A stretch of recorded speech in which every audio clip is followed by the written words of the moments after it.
everybody watching. My name is Miles Cooper, and that was pretty fun. Video games, board games, and extra games. A little bit on that later. Are they good or bad? Today I will be taking a deeper look on the subject of video games. And my thesis statement to the class is, are video games good for your soul, overall well-being, and body?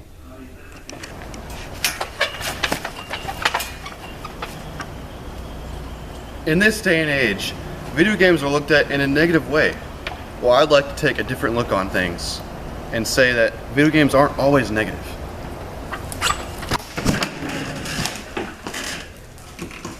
Let's start with the type of game that is not talked about much, and that is extra games. One of the main stereotypes with games is that they're only played sitting down, and gamers are seen as overweight because of this. Yes, most of gaming is done sitting down, but there are lots of games that get you up and moving, and these types of games are called extra games, or extra gaming for short. And they're becoming more and more common.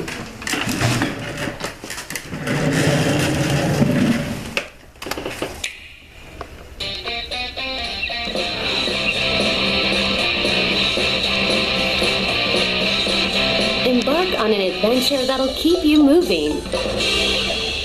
Ring Fit Adventure. Exercise games can improve your health and your habits. Nintendo tried to do this with a couple years back with the Wii Fit, and it was not very successful. I have personal testimony to this. We used to have a Wii with that little pad, and it was somewhat motivating, but it was not very fun to play. On the other hand, a couple weeks ago, they launched a new game called Ring Fit Adventure, and it was much more successful. They sold like millions of copies of this game, and it takes a different approach to the traditional Wii games by immersing the player into a fast fantasy game, and the game almost tries to hide or disguises the game as a game instead of exercise, and emphasizes that it's a game like any other. These types of games are becoming more and more of a thing. For example, Pokemon Go. I love this game, and most of my friends do too. It's not a traditional game where you sit down your computer and start playing. It's a mobile app where you get rewarded for getting out and going and catching Pokemon, spending Pokestops. It gets you out of the house, and it breaks the mold of traditional games by doing this. And more and more games like this, like Minecraft World, coming out, and we can expect these in the future.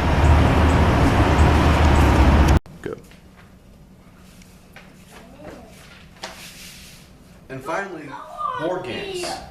They are my favorite type of game, and they test your strategic skills and memory, and they are a lot of fun. And just like with extra gaming or real-world games like Pokemon Go, there are some games out there that will help you get up and moving by combining physical and mental abilities. For example, you have a game called Throw Burrito, and with this game, not only is it a card-passing game, but you also have these little squishy burritos that you throw at people. Anyway, gosh. There's also more physical games like Twister. For instance, Left Hand Blue. Like that. And then, you get twisted and you exercise. And then there's also the more traditional game of charades, where you have to act out something like playing board games. Charades. In conclusion, games are not just sitting down. Games can have exercise aspects to them and don't have to have that negative aspect to them. Game developers are catching on to these types of games like Pokemon Go, Ring Fit Adventure, and a lot of others.